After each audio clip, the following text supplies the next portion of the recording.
24 crime news में आपका स्वागत है। Breaking news. बांदा 3.5 साल बाद मिला बिमला को इंसाफ।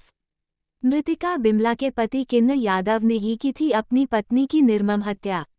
अवैध संबंध के शक पर पति ने की थी पत्नी की हत्या। अपनी पत्नी बिमला का सर कटकर घर से कोतवाली तक गया था किन्न यादव। अक्टूबर 2020 में किन्न यादव ने दिया था घटना को अंजाम। पत्नी की निर्मम हत्या के आरोप में सजा काट रहे किन्न यादव को कोर्ट ने सुनाई फांसी की सजा। 50 पेशी के बाद आज बांदा जिला जज ने सुनाई किन्न यादव को मौत की सजा। पूरे मामले में सरकारी अधिवक्ता विजय बहादुर परिहार के द्वारा पेश किए गए 11 गवाह। मामले के 4 मुख्य गवाहों के आधार पर जिला जज ने सुनाया फैसला। पूरे मामले में जिला जज के द्वारा 302 के तहत फांसी की सजा और 10,000 का जुर्माना भी लगाया है। वहीं 324 धारा के तहत 3,000 का जुर्माना व 3 साल की सजा भी सुनाई।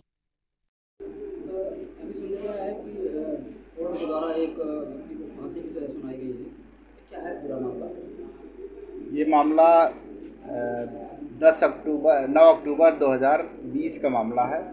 एक अभियुक्त किन्नर यादव ने ये अपनी पत्नी बिमला की क्रूरतम तरीके से उसकी हत्या की थी। उसका गला काट करके पूरा बाज़ार से जाता हुआ कोतवाली पहुंचा था और उसने केवल हत्या इसलिए किया था कि उसके ऊपर शक करता था और फिर उसने योजनाबद्ध तरीके से उसको जिसके ऊपर शक करता था उसको बुलाया और उसकी हत्या करना चाहा तो मौका पाकर भाग गया।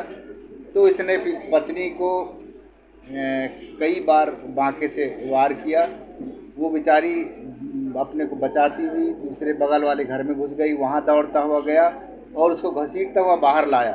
फिर उसको सर से 2 भागों में किया उसको और धड़ वहीं फेंक करके और उसके सर को अपने हाथ में लेकर, एक हाथ में सर लेकर एक हाथ में बांका लेकर नृशंस और क्रूरतापूर्ण हत्या करते हुए थाने पहुंचा।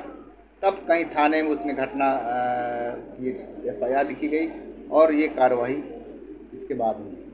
कितने दिनों तक ये पूरा मुकदमा चला है और ये 2020 का मामला है। 2020 से अभी तक 2024 चल रहा है। 4 साल से थोड़ा कम तक ये विचारण चला है और चूँकि एक गवाह जो इसमें जिसके ऊपर ये शक करता था वो बंटा था, वो नाई था, वो उसके भय से लापता हो गया था।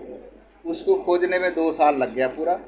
जब वो मिला और चूँकि वो चश्मदीद साक्षी था इसलिए उसने पूरी घटना बताई और इस कारण से विलम्ब हुआ कि वो गवाह खुद भय की वजह से भाग गया था। उसको बड़ा मुश्किल से खोजा गया और तब उसने अपना पूरा साक्ष्य दिया। समाज में भय का वातावरण बन गया था और इसलिए इस मामले में 302 में मृत्युदंड दिया गया है, 324 में 2 साल की सज़ा और जुर्माना किया गया है। और इस तरह ये रेयरेस्ट ऑफ रेयर केस में आता है और इसने क्रूरतापूर्वक अपनी पत्नी की हत्या किया था, इसमें उसको मृत्युदंड प्राप्त हुआ। मान लीजिए अगर पत्नी नहीं होती तो क्या बंटा यादव उसका शिकार हो सकता था? पत्नी का उसकी सिचुएशन से तो यही लग रहा है कि वो दोनों की हत्या करना चाह रहा था। उसको बुलाया सुबह 7 बजे और किसी बहाने से और उसको ऊपर हमला बोला जब, तो पत्नी ने इतना कह दिया कि तुम क्यों निर्दोष को मारे डाल रहे हो, तो उसने उसको छोड़ करके फिर उसके ऊपर हमला कर दिया। तो वो मौका पाकर बंटा भाग गया, इसलिए बच गया वो, नहीं तो वो बचता भी नहीं, उसकी भी हत्या कर देता वो।